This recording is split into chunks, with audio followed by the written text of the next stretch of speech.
ஓம் ஓம் ஓம்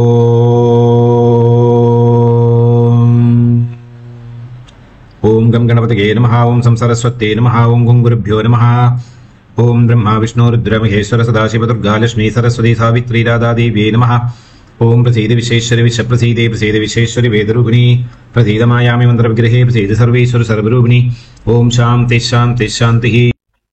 ஆனோ பத்ராஹ கிருதவோ யந்து விஸ்வதஹ சமாரம்பாம் சங்கராச்சார்ய மத்யமாம் அஸ்மத் ஆச்சார்ய பர்யந்தம் வந்தே குரு பரம்பராம். சர்வவேதாந்த சித்தாந்த கோச்சரம் தமகோச்சரம் கோவிந்தம் பரமானந்தம் சத்குரும் பிரணதோஸ்மிகம். ஓம் ஸ்ரீ சத்குரு பரமாத்மனே நமः. பக்த கோடிகள் அனைவருக்கும் என்னுடைய நமஸ்காரம். அம்பாள் கருணையினாலையும் ஆதிசங்கர பகவத்பாதருடைய அனுகிரகத்தினாலையும் நாம் இப்பொழுது சௌந்தர்யலகரி என்கிறதான மகா ஸ்தோத்திரத்துக்கு அர்த்த மகாத்மங்களை தெரிந்து கொள்கிறோம். இன்னைக்கு 71வது ஸ்லோகம். இந்த ஸ்லோகத்துக்குரியதான மந்திரம் ஓம் ஸ்ரீ உமாயை நமஹா. ஓம் ஸ்ரீ உமாயை நமஹா. இந்த உமா அப்படிங்கிறதான நாமம் பிரணவ மந்திரமான ஓம்க்கு சமமாகும். அது மட்டும் இல்லாமல் மேனகா தேவியும் பரமேஸ்வரனும் ரொம்ப செல்லமாக அம்பாளை கூப்பிடுற நாமம்தான் உமா. ரொம்ப விரும்பி கூப்பிடா இந்த நாமத்தை சொல்லி உமா அப்படின்னு. ஓம் ஸ்ரீ உமாயை நமஹா. இந்த ஸ்லோகத்திலிருந்து வரக்கூடியதான பலஸ்ருதி என்ன பார்த்தோம்னா, தேவதைகளை வசீகரிப்பதற்காக, தேவதைகள் அப்படின்னா எல்லாருமே பற்றுவா இல்லை.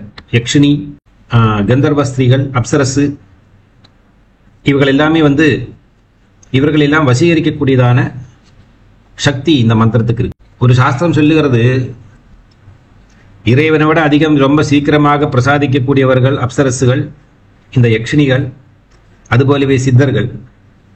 இறைவன் கூட பிரசாதிப்பதற்கு முன்னாடி நம்ம ஜாதகத்தில் இருந்து பார்ப்பார், யோகி இருக்கா பார்ப்பார்.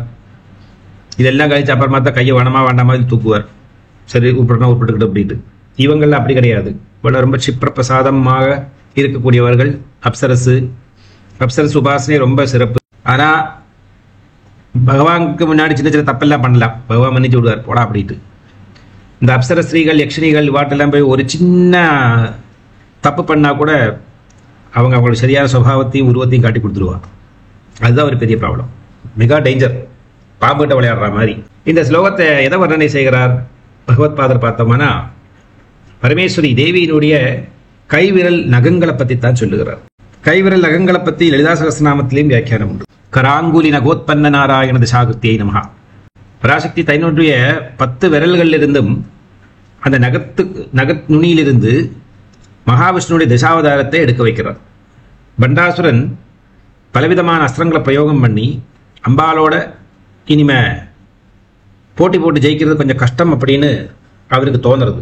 அந்த நேரத்தில் இதற்கு முன்னாடி மகாவிஷ்ணுவினால் சம்ஹரிக்கப்பட்டதான மத்ஸ்ய, கூர்ம, வராக, நரசிம்ம, வாமன, பரசுராம, ஸ்ரீராம, பலராம, ஸ்ரீகிருஷ்ணாவதாரம் வரைக்கும் இருக்கிறதான தசாவதாரங்களிலேயும் எந்தெந்த விதமான அரக்கர்கள் எல்லாம் பக்த ஜனங்களுக்கும் தர்மத்துக்கும் எதிராக வாழ்ந்தார்களோ அவர்களெல்லாம் நிகிரகம் செய்வதற்காக மகாவிஷ்ணு பலவிதமான அவதாரங்களே இருக்கிறார்.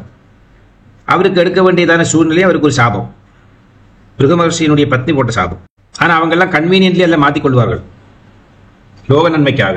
அது எப்படின்னா, சில பேருக்கு என்ன நல்லது கெட்ட நடந்தாலும் எல்லாம் இறைவன் செயல், இறைவனுக்கு அப்படி என்னை வச்சுட்டு விளையாடுறன்னு ஒரு ஆசை, விளையாடி இருக்கார், பார்ப்போம் பரவாயில்ல, நம்ம கொஞ்சம் ஒத்துழைச்சிட்டு போனால் போகிறது, அவ்வளோதானே.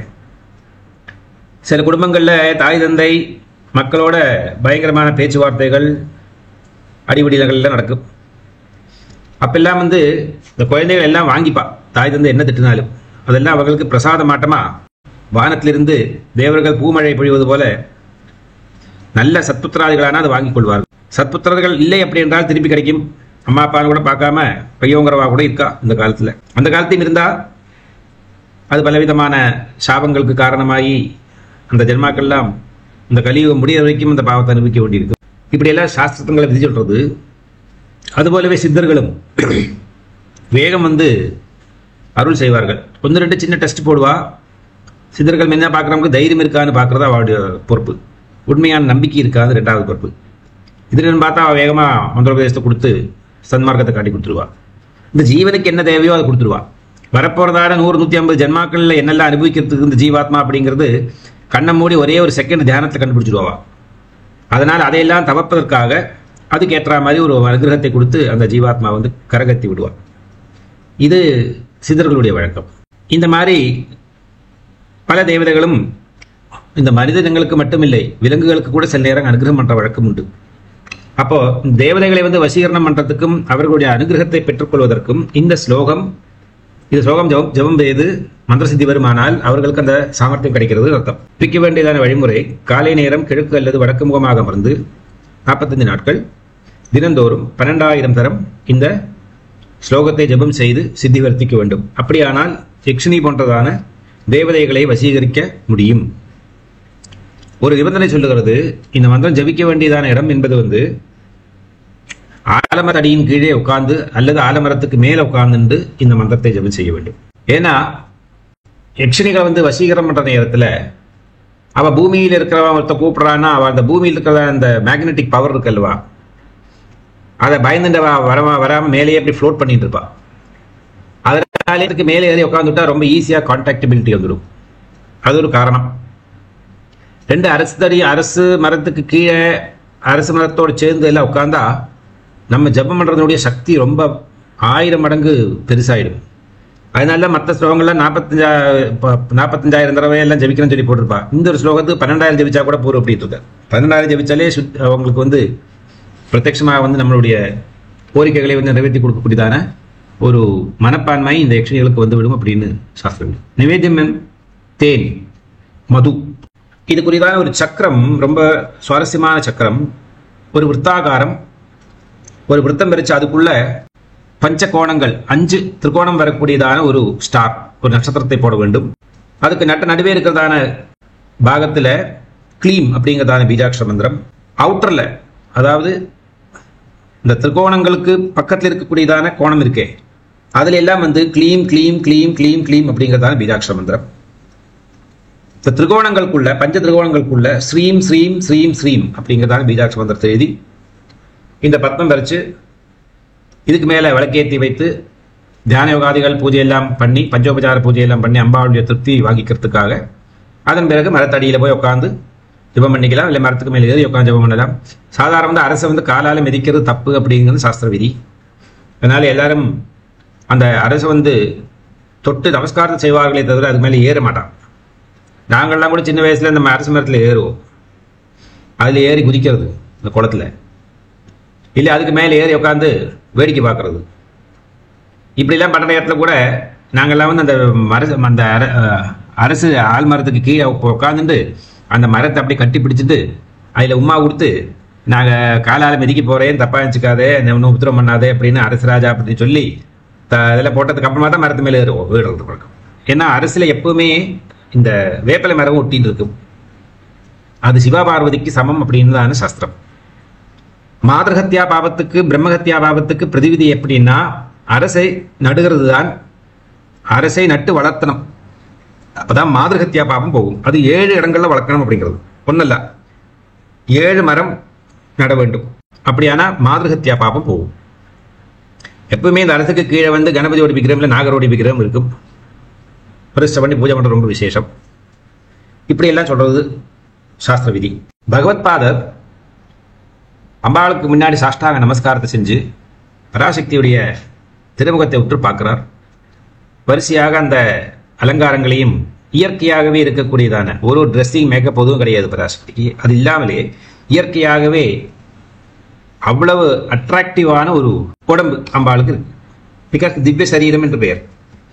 அதை பார்க்கிறார். அப்படி வந்து இந்த கழுத்தில் இருக்கிறதான 3 கோடுகள் விரல்களை பற்றி சொன்னார்.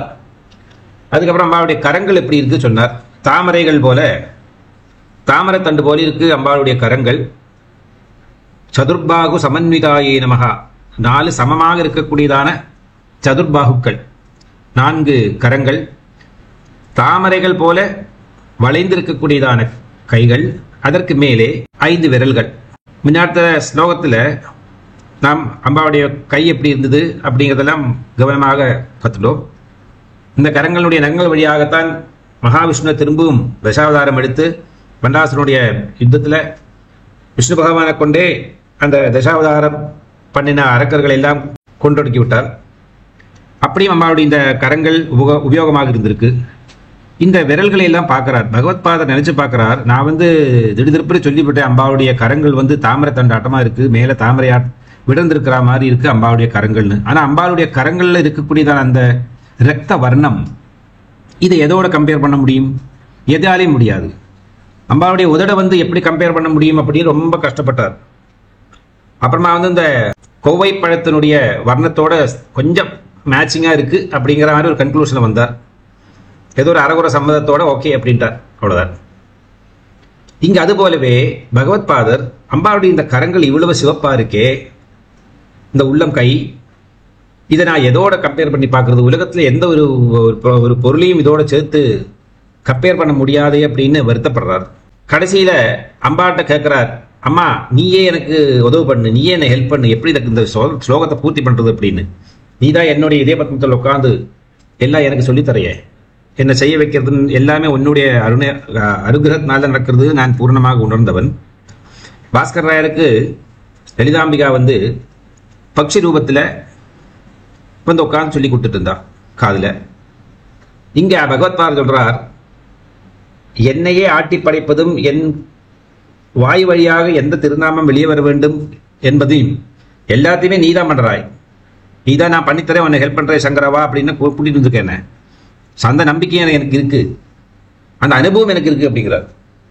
என்ன சொல்றார் அந்த ஸ்லோகத்தில் அப்படின்னா, நகானாம் உத்யோதைஹி நவ நளினராகம் விகசதாம் கராணாம் தே காந்திம் கதயாமஹ உமே கயாச்சித்வா சாமியம் பஜது கலயா ஹந்தா கமலம் யதி கிரீடல்லக்ஷ்மி சரண லலாக்ஷாரச சனம். அந்த லலாக்ஷாரசம் பாதங்கள்ல இருக்கக்கூடியதான ரசத்துக்கு, அதுதான் மருதாணி இட்டுக்கிறது, நலங்கு அப்படிலாம் சொல்லுவோமே, அரக்கு கலர்ல இருக்குமே அந்த ரத்த வர்ணம். அது நகானாமுஜ்ஜோதைஹி நவ நளின ராகம் விகசதாம். நகங்களுடைய அழகு, நகங்கள்ல இருந்து வரக்கூடியதான பிரகாசமயமான அந்த ஒளி. மகா திரிபுர சுந்தரியான பார்வதி தேவி உமே அப்படிங்கிறார், உமாதேவி அப்படியே சொல்றார். உமா அப்படின்னா அம்பாளுக்கு அவ்வளவு சந்தோஷம் இந்த நாமத்தை சொல்லிக்கிறது. ஏன்னா தன்னுடைய கணவனும் தன்னை பெற்ற தாயும் தான் கூப்பிடுற வழக்கம் இந்த நாமங்களை சொல்லி. ஆகவே அம்பாளுக்கு இந்த நாமத்தை சொல்லி யாரெல்லாம் அழைக்கிறார்களோ அவர்களிடம் கொஞ்சம் அதிகமாகவே பற்று காட்டுவாள் அம்பாள். அதனால பார்வதி தேவி, உன் கைகள் என்பது தன்னுடைய அந்த கை விரல்ல இருக்கிறதான நகங்கள்ல இருந்து அதுல இருந்து வரக்கூடியதான அந்த காந்தினால சோபிக்கிறது. எப்பேற்பட்ட சோபை அப்படின்னா, அப்போ காலையில மலர்ந்ததான தாமரை மலர்களின் ஒளியை பரிகாசம் செய்வது போல இருக்கிறது அப்படிங்கிறார். அந்த நகங்களுடைய அந்த காந்தி சமூகம் என்பது புதுசாக அப்போ விடர்ந்ததான செந்தாமரை பூவினுடைய அந்த வர்ணத்தையும் சோபையையும் அது பரிகாசம் செய்கிறது. கராணாம் தே காந்திம் கதயாமா கதம். அது உன்னுடைய அந்த கரங்களினுடைய காந்திய எப்படி சொல்றது அப்படின்னு எனக்கு தெரியாம நான் தவிச்சுட்டு இருக்கேன். இப்போ எதை உமப்பட்டு சொல்லலாம் அப்படின்னு நான் எனக்குள்ளேயே நான் யோசிக்கிறேன், இது எப்படி அதை சொல்றது அப்படின்னு. கராணாம் தே காந்திம் கதயாம கதம் உமே கயாச்சித்வா சாமியம் பஜது கலயா. பார்வதி தேவி, எந்த விதத்திலையும் உன்னுடைய இந்த கரங்கள் இருக்கக்கூடியதான நகங்களுக்கு உபம்ப சொல்றது ரொம்ப கஷ்டமான ஒரு விஷயம். இருந்தாலும் நான் எதோட கம்பேர் பண்ணி சொல்ல விரும்புறேன் அப்படி என்றால், கொஞ்சமாவது மேட்சிங் வரா மாதிரி எது எனக்கு தோன்றது அப்படின்னா, இந்த கமலத்துல கமலாவாசினியான மகாலட்சுமி குடிகொள்றாள். மகாலட்சுமி கிரீடை செய்வதும் இந்த கமலத்துல தான். ஆகவே அம்பாளினுடைய மகாலட்சுமியினுடைய இந்த பாதங்கள்ல அம்பாள் போட்டிருக்கக்கூடியதான செம்பருத்தி பூரசம், அதாவது இந்த நிலங்கு மருதாணி எல்லாம் எடுத்துக்கிறோம் அது மாதிரி, அந்த சிவப்பு ஒருவேளை இந்த தாமரை பூவுல பட்டத்தினால அதுல அந்த சிவப்பு வர்ணம் ஏற்படுகிறது. ஹந்தகா கமலம் யதி கிரீடல் லக்ஷ்மி, மகாலட்சுமியினுடைய கிரீடையினால விளையாட்டுனால சரண தலா லக்ஷரச சனம், கிரீடலக்ஷ்மி சரண தல லாக்ஷாரசம். லாக்ஷாரசம், லாக்ஷாகிரகம் கேள்விப்பட்டிருக்கோ மகாபாரதத்தில்? இந்த புரோஜனன் கட்டி கொடுப்பானே, அரக்குனால பண்ணினதான மாளிகை பாண்டவாளை போஷிக்கிறதுக்காக, அதுதான் இது இந்த லாக்ஷாரசம். அப்போ அந்த அரக்கனுடைய வர்ணத்தில் இருக்கக்கூடியது அர்த்தம். அந்த செந்தாமரை போல மகாலட்சுமி கிரீடை செய்கிற நேரத்தில், ஒருவேளை கையை காலெல்லாம் போட்டு ஆட்டுற நேரத்தில், முக்கியமாக இந்த கால் அதாவது அப்படி நறுக்கி விட்டா, இல்லை அப்படி இந்த தாமரை இதில் ஒன்று இந்த வீணை வாசிக்கிறத தட்டி விடுற மாதிரி இந்த கை கால் விரலால் ஒருவேளை அம்பாள் இங்கே அங்கே மாற்றுற நேரத்தில் இந்த காலில் இருக்கக்கூடியதான இந்த மருதாணி வர்ணம், அந்த சிவப்பு வர்ணம் இந்த தாமரைப்பூனுடைய இதழில் ஈசிந்து அது அந்த வர்ணத்தை பிரசரணம் செய்கிறது. ஆனால் பகவத்பாதர் சொல்வார் அப்படின்னா, அதையும் அதகரிக்கக்கூடியது அந்த பூவினுடைய அந்த வர்ணத்துக்கே ஒரு அச்சம் வரக்கூடியதான அளவுக்கு, ஒரு நாணம் வரக்கூடியதான அளவுக்கு உன்னுடைய திருக்கரங்கள் இருக்கக்கூடியதான நகங்களுக்கு அவ்வளவு பிரகாசமாக இருக்கு. அவ்வளவு ரத்தமயமான இந்த கரங்கள்ல இருக்கிறதா நகத்திலிருந்து அவ்வளவு அதிகமான சோபையோடு இருக்கக்கூடியது அப்படிங்கிறார். அட்ராக்டிங் பவர், எல்லாத்தையும் கவர்ச்சி செய்யக்கூடியதான காந்திமயமான ஒரு தத்துவமாக இருக்கிறது உன்னுடைய இது நான் எப்படி வர்ணிக்க முடியும் அப்படிங்கிறாரு. அதனால்தான் அப்பேற்பட்டதான உன் கைகளின் அழகை நான் எப்படி வர்ணிப்பேன், சொல், நீயே சொல்லு. காரணம், அந்த செந்தாமரை மலர்கள் காலை நேரத்தில் பூத்தது, ஒரு நாள் கூட பழக்கம் கிடையாது. பழக்கம் ஆயிடுச்சுன்னா பூவினுடைய அந்த அழகு போயிடும், அந்த வர்ணம் எல்லாம் கொஞ்சம் போய் ஷேடாக ஆரம்பிச்சிடும் அல்லவா. அந்த தாமரை மலருக்குள்ளே வாசம் செய்யக்கூடியதான மகாலட்சுமி தேவியினுடைய பாதங்கள் சரணத்தினால அம்பாளுடைய அந்த பாதத்தில் போட்டிருக்கக்கூடியதான மருதாணி அல்லது நிலங்கு அப்படிங்கிறதான இந்த அரக்கு வர்ணத்தில் இருக்கிறதான அந்த சோபை கொஞ்சம் அங்கங்க தொட்டும் தடவையும் பரவி விட்டா மாதிரி இருந்து, அது செயற்கையாகத்தான் கருதப்பட முடியுமே தவிர இயற்கையாகவே கிடையாது. உன்னுடைய கரங்களுக்காகட்டும் இயற்கையாகவே இந்த மாதிரி ஒரு இரத்த வர்ணம் இருக்கிறது அப்படின்னு பகவத்பாதர் சொல்லி, அப்பேற்பட்டதான இந்த கரங்களை நான் இந்த தாமரைப்பூவோட உன்னுடைய தாமரை தண்டோட உன்னுடைய கரங்களை வர்ணனை செய்தது, தாமரைப்பூவில் இருக்கிறதான அந்த இரத்த வர்ணத்துக்கு சமமாக உன்னுடைய திருக்கரங்களையும் அதில் இருக்கக்கூடிய நகங்களையும் நான் பார்க்கிறேன் அப்படிங்கிறார். நகானாம் உத்யோதைர் நவநளினராகம் விகசதாம் கராணாம் தே காந்திம் கதய கதயாம கதமுமே கயாச்சித்வா சாமியம் பஜது கலயாஹந்த கமலம் யதி கிரீடல்லக்ஷ்மி சரண தலலாக்ஷாரச சனம். அப்பேற்பட்டதான இந்த கரங்களினுடைய மகாத்மியம், நகத்தினுடைய மகாத்மியம், அந்த நகத்திலேருந்து வரக்கூடியதான காந்தி, அதனுடைய காந்தியில தாமரை பூ தலகுனிச்சு நிற்கிறது, அதுக்கு வெக்கம் ஏற்படுகிறது.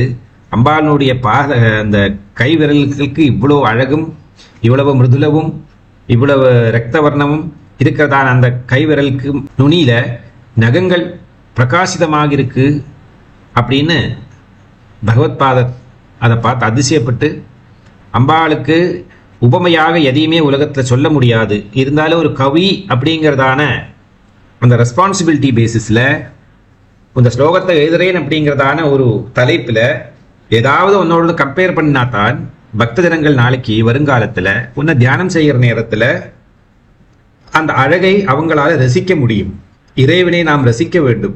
குழந்தைகளை நாம் எப்படியெல்லாம் ரசிக்கிறோமோ அதுபோலவே இறைவனை நாம் ரசிக்க வேண்டும். அந்த ரசனை நம்ம உடம்புக்குள்ள நம்ம மனசுல பட்டதுமே உள்ள இருக்கக்கூடியதான கிரந்திகள் சுரப்பிகள் எல்லாம் நல்ல ஹார்மோன்ஸ் சுரக்கும். அது ஆனந்தத்தையும் சந்தோஷத்தையும் சுகத்தையும் உருவாக்கும். நம்மளுடைய தலையிலேத்து கூட ஒரு ஒரு ஒரு முடிஞ்ச அளவுக்கு அதை கொஞ்சம் ரெக்டிஃபை பண்ண ஆரம்பிக்கும். நம்மளோட டிஎன்ஏ டிலாபிடேட்டடாக இருக்கும். அதெல்லாம் சிங்க்ரனைஸ் பண்ணி நல்ல பாவனையோடையும் துஷ்டி புஷ்டியான உடம்போடையும் காந்திமயமான சரீர அழகோடையும் சத்பாவனையோடையும் இருக்கக்கூடியதான ஒரு பாக்கியத்தை இந்த மாதிரி புண்ணிய ஸ்லோகங்கள் எல்லாம் நமக்கு அமைச்சு கொடுக்கும் என்பதுதான் பகவத்பாதருடைய விருப்பமும் எண்ணமும்.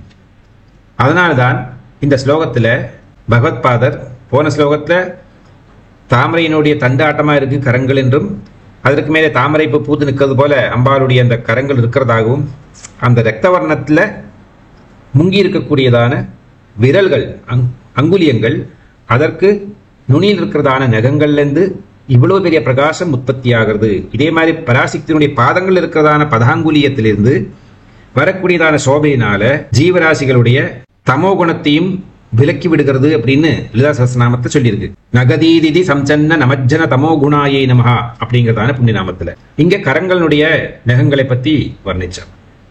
அப்படி பிரம்மதேவனுக்கு அம்பாள் தன்னுடைய 4 கரங்களால 4 தலைக்கும் அனுகிரகம் பண்ணி அதை காப்பாற்றினால் மகாகாலனுடைய பராக்கிரமம் நிறைந்த அந்த போரிலிருந்து பிரம்மாவை காப்பாற்றினார். அம்பாள் தன்னுடைய கரங்களாலி, அதாவது கால்களாலியும் பக்தஜனங்களை காப்பாற்றுகிறார் அப்படிங்கிறதான தத்துவத்தை தான் பகவத்பாதர் எடுத்து சொன்னார். நகானாமுத்யோதைர் நவநளினராகம் விகசதாம் கராணாம் தே காந்திம் கதய கதயாமஹ கதமுமே கயாச்சித்வா சாம்யம் பஜது கலயாஹந்த கமலம் யதி கிரீடல்லக்ஷ்மி சரண தலலாக்ஷாரச சனம். முதல்ல சங்கல்பம் சொல்றதுக்கு மறந்துட்டேன், அதனால எங்க இப்ப சொல்லியிருக்கேன். சங்கல்பம் தேவதா வசீகரணார்த்தம் ஏகசப்ததி ஸ்லோகம் ஜபேது. சர்வம் ஜெகதம்பார்ப்பணமஸ்து. ஹரி ஓம்.